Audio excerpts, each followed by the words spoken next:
오늘 본문 말씀은 사도행전 11장 19절에서 30절의 말씀입니다. 신약성경 206쪽에 있습니다.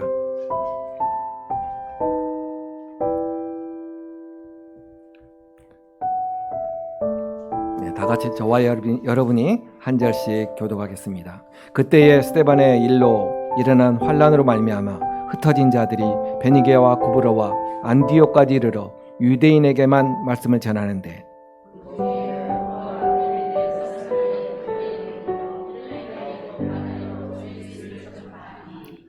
주의 손이 그들과 함께 하심에 수많은 사람들이 믿고 주께 돌아오더라.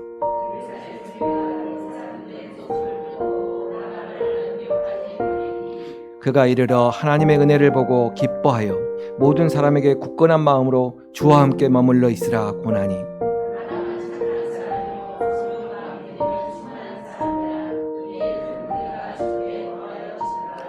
바나바가 사울을 찾으러 다소에 가서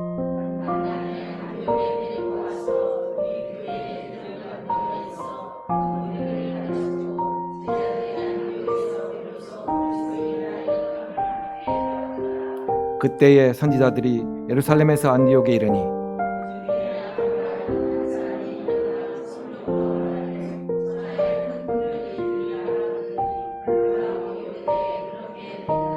제자들이 각각 그 힘대로 유대에 사는 형제들에게 부조를 보내기로 작정하고 이를 실행하여 바나바와 사울의 손으로 장로들에게 보내니라.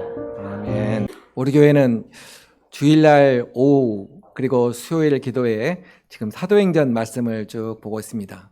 지금 16장 정도 보고 있으니까 이제 바울의 2차 전도 여행을 들어가고 있는 무렵까지 지금 이르고 있는데 오늘은 특별히 좀 더 앞에 안디옥 교회와 또 바울의 전도 복음 전도를 묶어서 한번 사도행전의 대부분을 오늘 한번 개관해 보는 시간을 갖고자 합니다.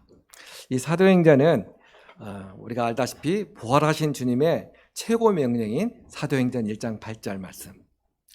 오직 성령이 너희에게 임하시면 너희가 권능을 받고 예루살렘과 온 유대와 사마리아의 땅끝까지 이르러 내 증인이 되리라 하시니라.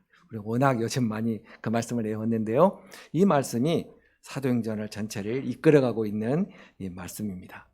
그 중에서 지금 우리가 보는 중간에 있는 8장부터 12장 이것은 이제 지리적으로 복음이 예루살렘을 벗어나서 이제 유대 사마리아 또 수리아 안디옥까지 이렇게 전파되어가는 과정이 8장부터 10장까지 나와 있고 그 다음에 13장부터 21장까지는 본격적으로 바울의 전도여행이 기록되어 있습니다.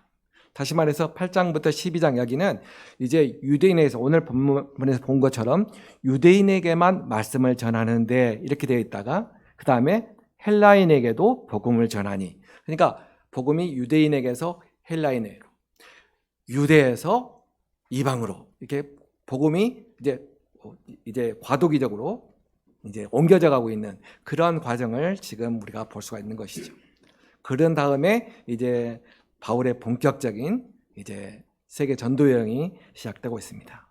오늘은 이 복음이 이렇게 이방으로 전해져 가는데 아주 핵심적인 전진기지 역할을 한 이 안디옥 교회가 어떤 교회인지 그 안디옥 교회를 통해서 우리 교회가 어떤 교회가 되어야 되는지 한번 우리가 살펴보고 또 바울의 전도 여행을 통해서 우리 교회의 사명을 다시 한번 우리가 살펴보고자 합니다. 이 교회는 그냥 저절로 세워진 것이 아니라 순교자의 그 희생, 값진 희생 그리고 이름 없이 많은 복음을 전했던 사람들에 의해서 또 주님의 도우심에 의해서 세워졌습니다. 오늘 이 19절에 그때에 스데반의 일로 일어난 환란으로 말미암아 이렇게 시작되고 있거든요. 그러니까 이 스데반의 환란이 이렇게 스데반의 그 순교 그런 환란으로 인해서 예루살렘 교회에 있던 성도들이 사방으로 흩어질 수밖에 없었던 것이죠. 근데 그때 당시에 또 어떤 일이 있었냐면 이 베드로에게 환상으로 하나님께서 계시하셔가지고 이제 이방인들에게도 복음이 전해진다 하고 계시하셨고 그 계시대로 이제 그 이스라엘을 통치하던 로마 군인 누굽니까? 고넬료. 그 고넬료 가정에 복음이 전파되는 것을 베드로가 목격을 하고 그것을 지금 예루살렘 교회에 와서 유대인들만이 아니라 순수 헬라인에게도 복음이 전해지더라 하는 보고를 드리는 그때를 지금 말하고 있는 것이죠. 이처럼 그 유대인들이 밖으로 이제 흩어져서 지금 보니까 베니게, 구브로, 안티오케까지 일어났다고 하는 거 보니까 베니게가 요즘 신문에 많이 나오고 있는 그 레바논을 그 당시에는 베니게라고 불렀습니다. 그리고 키프로스라고 하는 섬, 그리고 또 수리아, 안디옥 이렇게 쭉 흩어졌던 것이죠. 이처럼 그들이 이제 흩어져서 헬라인에게도 복음을 전한 것은 고넬료 가정에 복음이 전해진 것, 그것을 보고 하나님께서는 이제 우리의 믿음을 헬라인이나 유대인이나 차별 없이 복음을 허락하셨구나 하는 그런 확실한 믿음을 가지고 이제 복음을 전하게 된 것이죠. 우리 지도를 한번 첫 번째 지도를 한번 보시면 수리아 안디옥을 왜 하나님께서 전진기지로 삼으셨나 하는 것을 볼 수가 있습니다. 지금 우리는 전 지도를 보시면은 이제 5대양 6대지로 보겠지만 당시에는 세계라고 한다는 세계 지도를 보면 지금 보고 있는 지도가 세계 지도입니다. 그러니까 아프리카와 아시아와 유럽, 지중해를 중심으로 해서 이제 흩어져 있는 모든 나라들. 그러니까 예루살렘에서 흩어진 유대인들도 바로처럼 로마로 또 수리아 안디옥으로 또 이렇게 흩어져 나간 것이죠. 이 세계를 누가 지배하고 있었냐면 지도를 제가 잠깐 보겠습니다. 바로 이 로마. 그 다음에 이 아프리카는 여기에 알렉산드리아라고 하는 도시가 있습니다. 알렉산드리아. 그리고 이 아시아에는 바로 이 안디옥.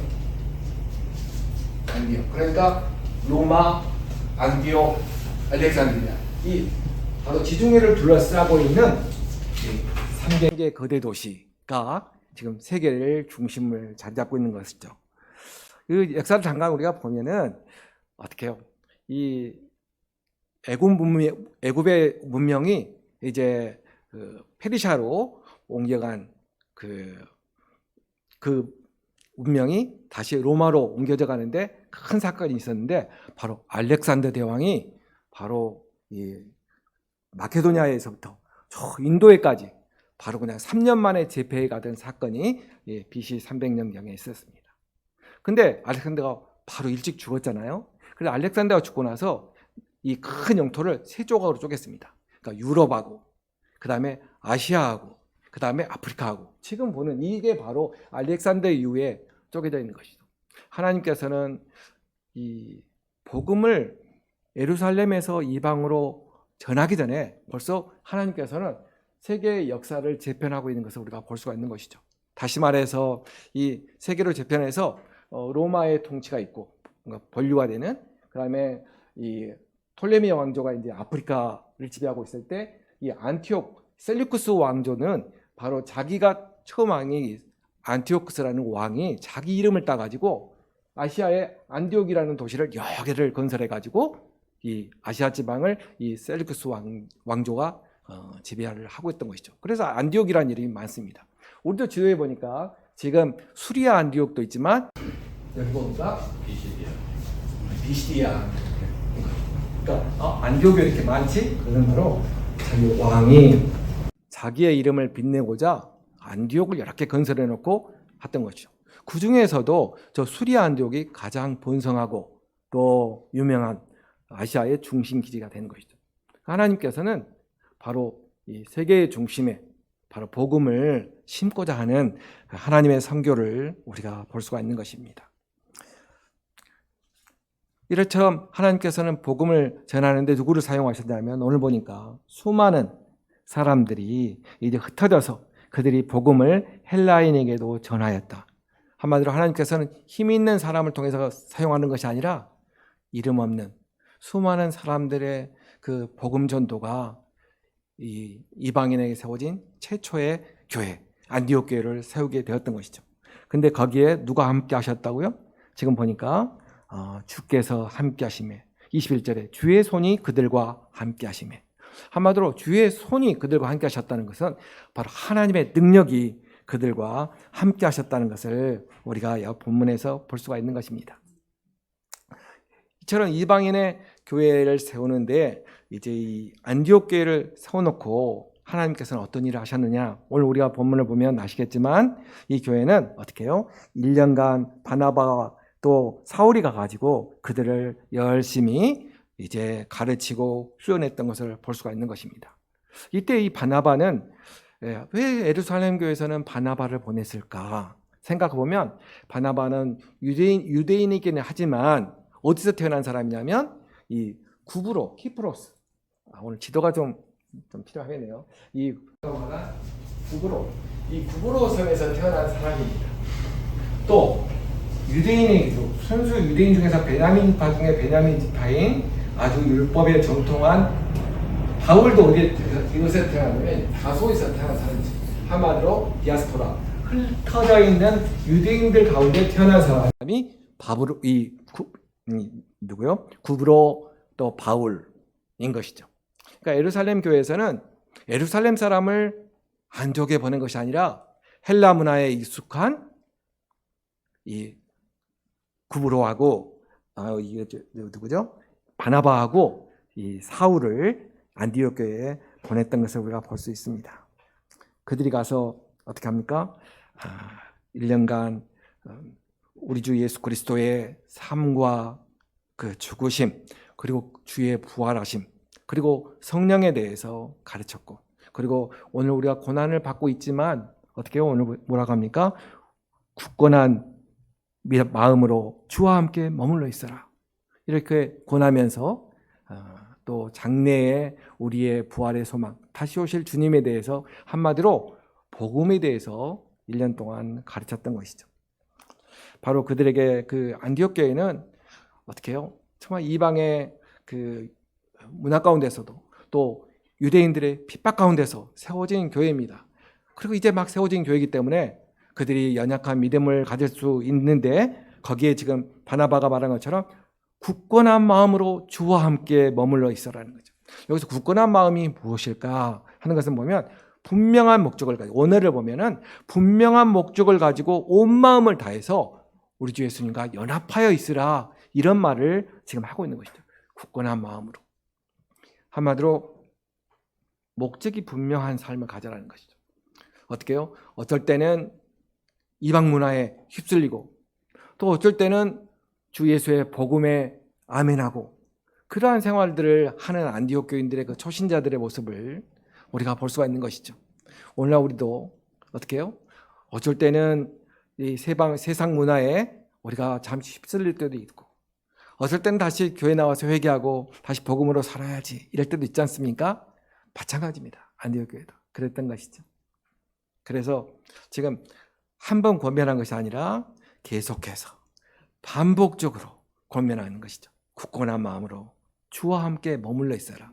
한마디로 주와 함께 머물러 있으라 한 이야기는 주를 떠나서 있을 때도 있었다는 것이죠.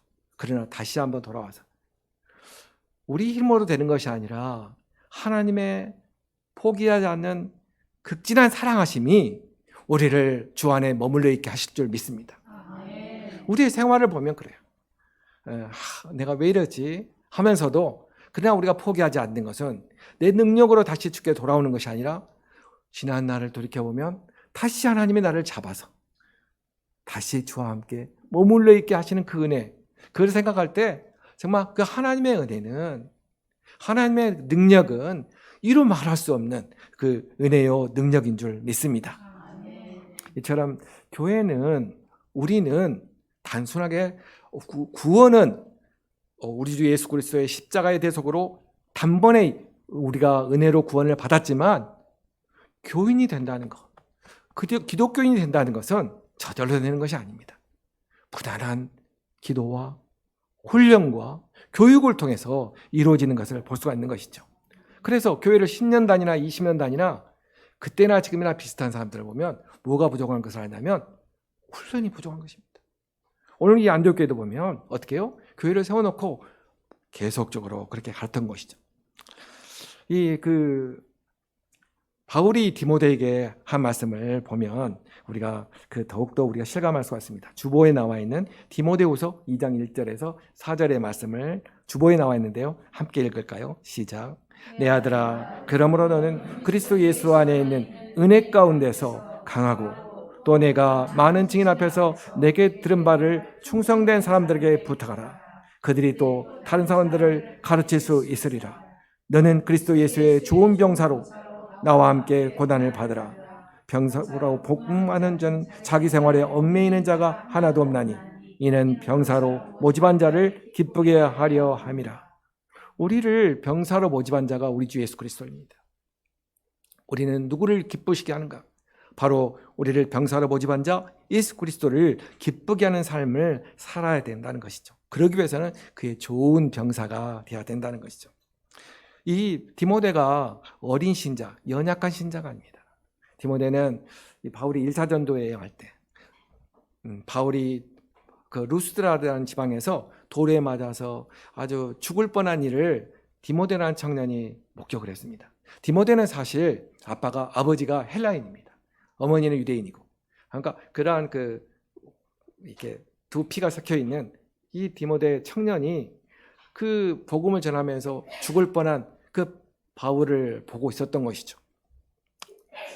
하나님께서는 그런 어려운 가운데서 이제 이 디모데의 마음을 감동시키시고 복음을 받아들이고 예수를 주라 고백하는 청년으로 바꿔주셨습니다. 2차 전도여행 때 바울이 다시 왔는데 디모데가 이제 사도 바울의 제자로서 전도여행을 같이 떠나겠다 해가지고 그로부터 10년 동안이나 이제 사도 바울과 같이 죽음과 그 같은 고난을 동행하면서 같이 다녔던 그 디모데입니다.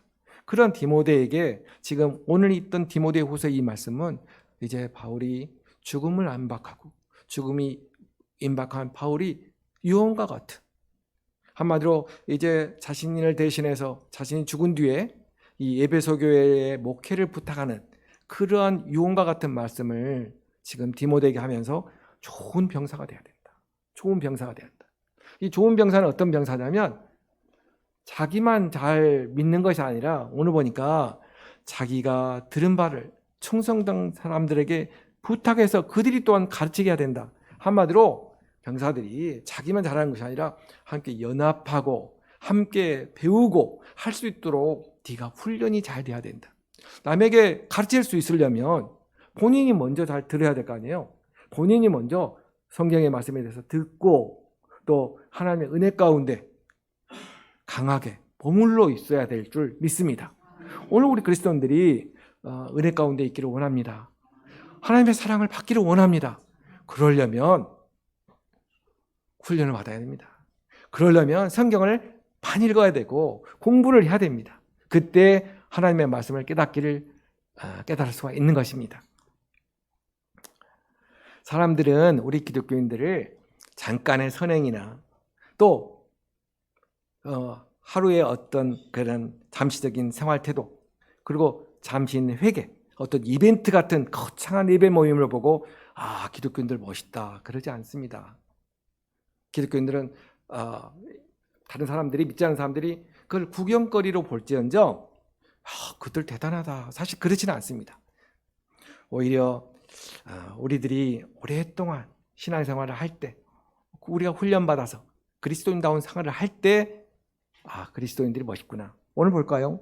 26절의 말씀 같이 읽겠습니다. 시작.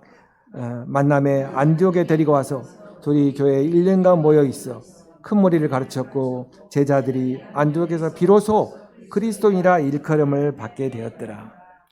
그리스도인이라 일컬음을 받게 되었더라.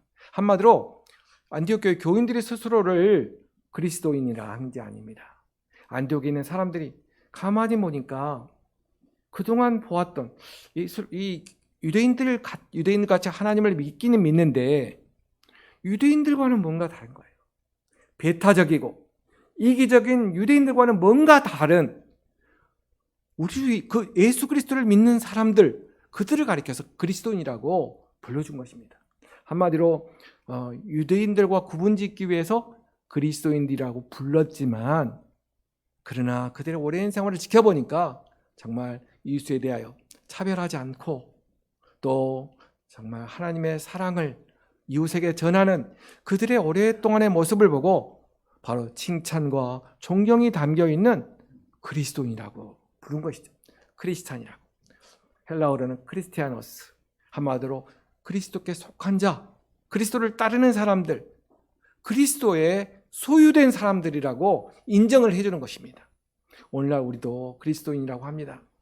그러나 우리가 우리 스스로를 그리스도인이라고 자랑하는 것보다 믿지 않은 이웃들이 우리를 보고 저들은 그리스도인이다. 그렇게 하나님에 대한 그 명예, 그 칭찬과 그 존경의 마음을 담는 그리스도인이 되어야 될 줄 믿습니다.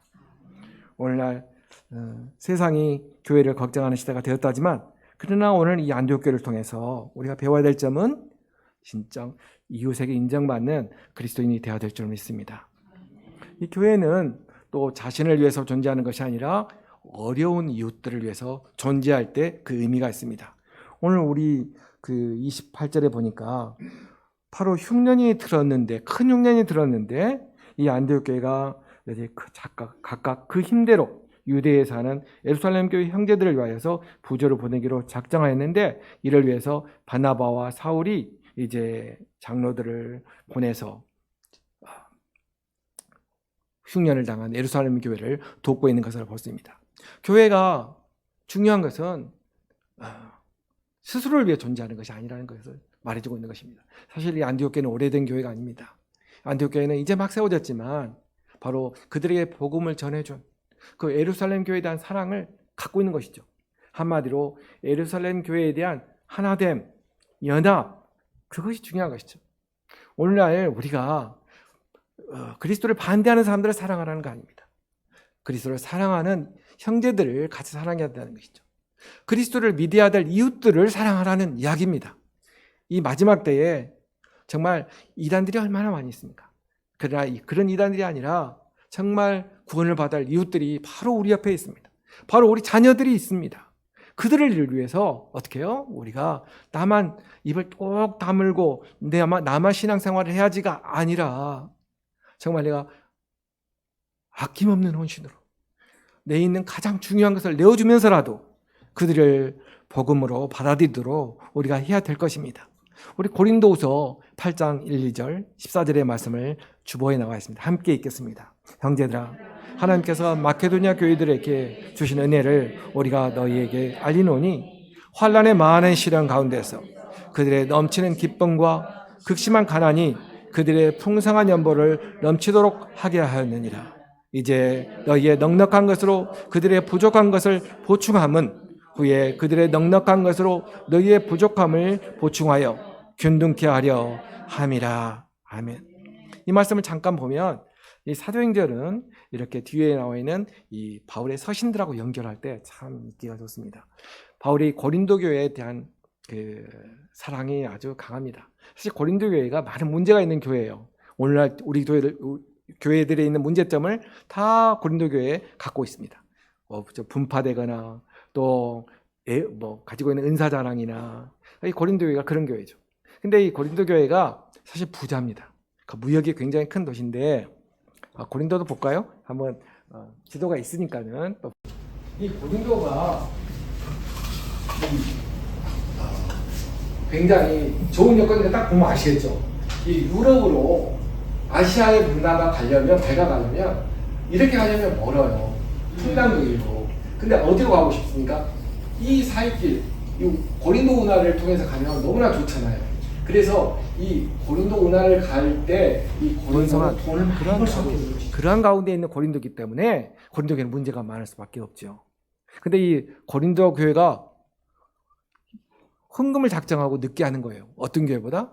여기 마게도니아에 있는 이 마게도니아는 어때요? 여기 있는 빌립보 교회, 데살로니가 교회, 베레아 교회, 이 교회들은 사실 어려운 교회들입니다. 어려운 교회들이죠. 왜냐하면 아주 극성맞은 바울이 오죽하면 데살로니가 교회 복음을 전하다가 그들에게 맞아 죽을 뻔해서 이 고린도로 올 수밖에 없었던 것이죠. 그런데 고린도 교회에 바울이 한 말이 뭐냐면, 봐라, 빌립보 교회, 데살로니가 교회가 헌금을 많이 한 이유는 그들이 부자여서가 아니다. 그들이 넘치는 기쁨이 있었기 때문에 헌금을 한 것이다. 한마디로 구원받은 그들, 내가 가진 것이 내 것이 아니다. 정말 나를 구원하신 예수 그리스도에 대한 기쁨이 넘쳤기 때문에 어려운 이들을 위해서 헌금한 것이고, 그들이 극심한 가난을 경험했기 때문에 헌금한 것이라는 거죠. 사실 헌금한 것은 가난한 사람들, 그 가난을 경험해 본 사람들이, 내가 과거에 가난했지만 우리 주 예수 그리스도의 은혜로 내가 이만큼 먹고 살게 되었다, 그걸 아는 사람이 하는 것이지, 처음부터 부자는 가난한 사람의 마음을 잘 모릅니다. 우리 주 예수 그리스도께서 십자가에 달려 돌아가시지 않은 이 구속의 죽음을 당하지 않으셨으면 우리의 고통을 어떻게 알았을까? 저는 우리의 고통을 채울하신 우리 주 예수 그리스도, 그 예수 그리스도의 그 고통이 바로 우리의 고통을 이해할 줄 믿습니다. 가난한 사람이 가난한 사람 마음을 아는 것입니다. 오늘 이처럼 극심한 가난이 풍성한 연보를 했다고 말하고 있습니다. 우리 교회가 어려운 이웃들, 교회를 도와야 되는 이유는 바로 나에게 넉넉함을 주신 것이 주의 은혜인 것을 깨달았기 때문입니다. 한마디로 나의 나 된 것이 누구의 은혜라? 하나님의 은혜라. 내 것이 하나님의 것이 아니라는 것입니다. 그것을 깨달았을 때 헌금을 할 수가 있는 것이죠.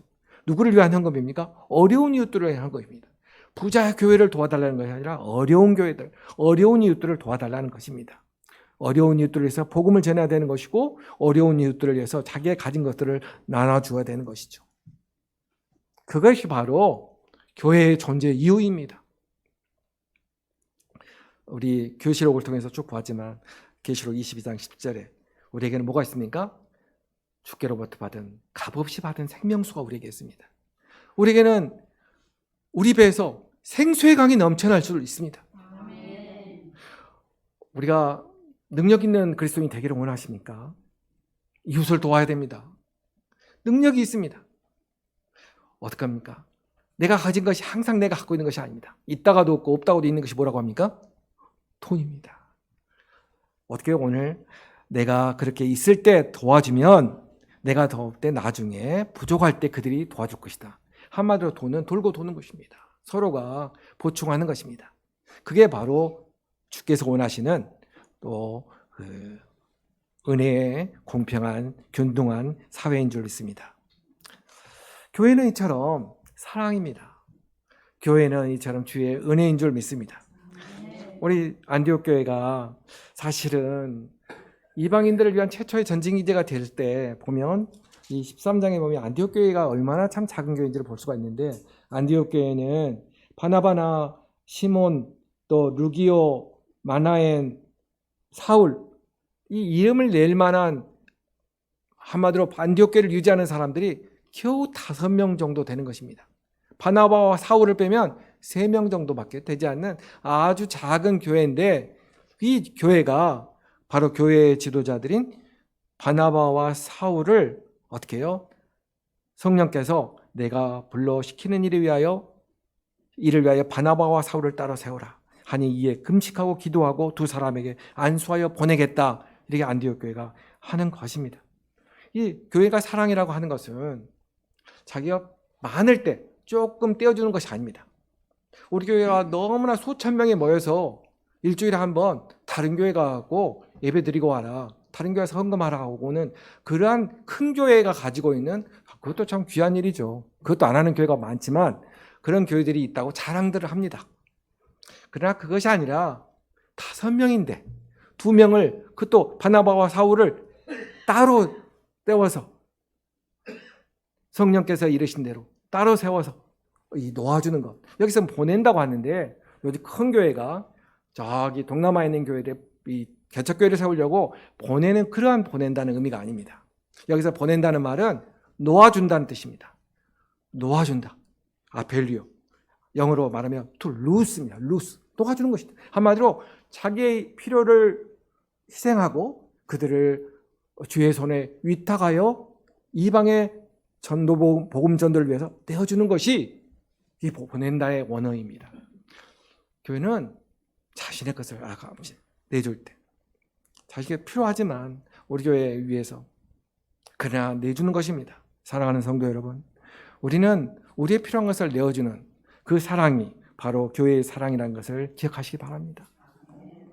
이제 다시 말씀드리면 아까 8장에서 12절까지는 이처럼 과도기, 이제 막 이방으로 복음이 전해져 가는 것이라면 13장부터 21장까지 한마디로 사도행전 후반부의 대부분을 차지하고 있는 이 부분이 바울의 전도 여행입니다.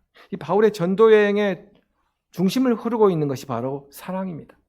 바울이 구원받을 이방인들, 이 교회들을 얼마나 사랑했는지를 잘 보여주고 있습니다. 우리 지도를 한번 볼까요? 바울이 1차 여행을, 바울이 스데반의 그 순교를 보고 이제 바울이 회심하고 다메섹에서 그런 회심을 한 뒤에 바로 그 복음을 전도를 하던 것이 아니라 아라비아 지방에서 7, 8년을 있다가 자신의 고향인 다소에 가서 다소가 아까 갈라디아 지방인데 이 다소에 가서 이 복음을 전하고 있었어요. 근데 아까 말한 것처럼 바나바가 다소에 찾아가서 사울한테 우리 안디옥 교회를 위해서 동역하자 해가지고 왔는데 지금 이제 그로부터 10년 지난 46년 스데반의 순교가 된 10년이 지난 뒤에 바로 바울은 이제 전도여행을 떠난 것이죠. 한마디로 스데반의 순교가 저는 헛된 순교, 헛된 죽음이라고 생각하지 않습니다. 그 값진 희생인 것이죠. 그러고 나서 이제 안디옥을 출발해가지고 1차 전도여행을 보면 바울은 이 배를 타고 이 무로에서 이처럼 남부 갈라디아 지방을 전도를 하는데 여기 인상적인 것은 이 이고니온, 비스데 안디옥, 루스트라 여기 다니면서 유대인들의 심한 핍박을 받았습니다. 루스트라에서 디모데를 만났지만 여기서 아주 돌에 맞아 죽을 뻔한 것이죠. 그리고 더베에서 어떻게 해요? 자기의 고향 다소에서 오랫동안 있었지 않습니까? 7년이나? 얼마나 지도를 잘하겠습니까? 더베에서 다소에서 안디옥에 오는 것이 누구도 다 합리적인 것이죠. 그러나 바울은 더베에서 다시 전도한 교회들을 돌아보고자 루스드라, 이고니온, 안디옥 거꾸로 이렇게 돌아서 온 것이죠. 오래 맞아 죽을 위험을 감수하고서 다시 그 길을 가는 바울의 사랑, 그것이 바로 교회를 위한 사랑입니다. 2차 여행을 또 볼까요? 2차 여행을 보면 다시 안디옥에서 출발해서 이제 어떻게 하겠습니까? 바로 다소로 가죠. 이 다소로 가서 다시 2차 여행을 한 목적이 1차 여행 때 세웠던 교회들을 돌아보기 위한 것이 2차 여행의 목적입니다. 그래서 루스드라, 더베, 이고니온, 안디옥 이쪽 교회를 돌아보는 것이죠. 문제는 이 안디옥에서 이 무시아에 이겼을 때 바울은 이제는 남부지방을 전도했으니까 이제 북쪽 비두니아 지방을 전도하려고 딱 하는데 성령께서 이 무시아에서 바울을 찾는 것이죠. 그래서 바울을 찾아서 바울에게 이제 어떻게 해요? 마케도니아로 건너와서 나를 믿어야 될 사람들을 도우라. 마케도니아를 건너와서 우리를 도우라 하는 그 성령의 인도하심에 바울은 자기가 지금 이처럼 얼마나 이 교회를 사랑하니까 하긴 여기에서 계속 한번 터전을 닫고 더 아주 한마디로 잘 되는 교회들 가운데 그러지는 않았겠지만 여기에 대한 사랑으로 안주하고 있을 그런 마음도 있지 않을까 하는 생각이지만 하나님께서 원하시는 대로 하나님의 주권으로 이 들어와를 거쳐서 마게도냐로 들어가려고 하는 말씀을 하시는 겁니다. 전도는 사람이 하는 것이 하나님께서 하시는 것입니다. 하나님께서 하시는 것입니다. 교회가 잘못된 길을 할 때 하나님께서 교회를 바로 잡으십니다. 바로 이 유럽으로 하나님께서 보내시는 것이죠. 그래서 이 유럽으로 가서 최초의 교회 빌립보서, 이 빌립보에서 이 그 옷감 장사를 만나서 그때 복음을 전할 수가 있었던 것이죠. 이 빌립보, 데살로니아, 베레아에서 아주 복음을 잘 전하는데 데살로니아 그 유대 사람들이 극성맞아가지고 이 아덴으로 해서 고린도로 또 복음을 전하는 것이죠. 그렇게 해서 에베소를 잠깐 들렸는데 너무 좋은 거예요. 에베소가 왜 좋다? 이 좋다는 말이 무슨 말이냐면 너무나 구원을 받을 사람들이 많다는 것이죠. 왜냐하면 이 에베소가 이때 당시가 지금 로마의 치하 아닙니까? 이 로마는 이 아시아 이쪽 지방, 사실 크게 보면 북페르시아, 이 아시아 지방의 중심이 에베소라고 로마에서는 생각했습니다. 이 로마에서는 이 자기의 지배하는 그 아시아의 중심 도시로 제2의 로마로 에베소를 삼은 것이. 그래서 에베소에 지금은 없어졌지만 지상 30m짜리 아데미 신전이 있습니다. 엄청난 큰 아데미 신전이 오랫동안 있었는데 이 아데미 여신을 섬기는 우상 숭배에 찌든 그들에게 복음을 전하고 싶은 것이죠. 그런데 어떻게 해요? 너무나 오랫동안 지체를 해서 에베소에서 잠깐 있을 수밖에 없었고 다시 돌아올 수밖에 없었습니다. 이처럼 그러한 가운데서 이 바울은 하나님께서 이 고린도 교회에 대해서 내가 이 고린도 교회는 내 백성이다. 하나님의 음성을 들은 바울이 고린도에서 1년 반 동안이나 있으면서 고린도에 대한 아주 사랑이 많았습니다. 고린도에 4번이나 편지를 보냈는데 성경에는 고린도 전서와 후서 2개가 있지만 사이에는 눈물의 편지도 있고 또 바울이 고린도 교인들한테 거의 인정받지 못하고 쫓겨갈 정도로 그렇게 이렇게 본인이 아픔이 있었던 교회가 바로 고린도 교회입니다. 그러니까 바울이 복음을 전하면서 늘 잘된 것이 아니라 아테네에서나 또 고린도에서나 아픔이 있었죠. 그러나 주께서 어떻게 하신다고요? 주의 손이 함께 하시네. 주의 은혜가 하시네. 왜냐하면 복음은 누가 하는 것이냐면 하나님이 하시기 때문입니다. 하나님이 바울을 사용하여 쓰신다는 것이죠. 한마디로 바울의 교회에 대한 사랑과 성령의 주권적인 인도하심이 교회를 이렇게 인도하신 것입니다. 이 바울이 얼마나 교회를 사랑했는지 3차례를 보시면 알 수가 있습니다.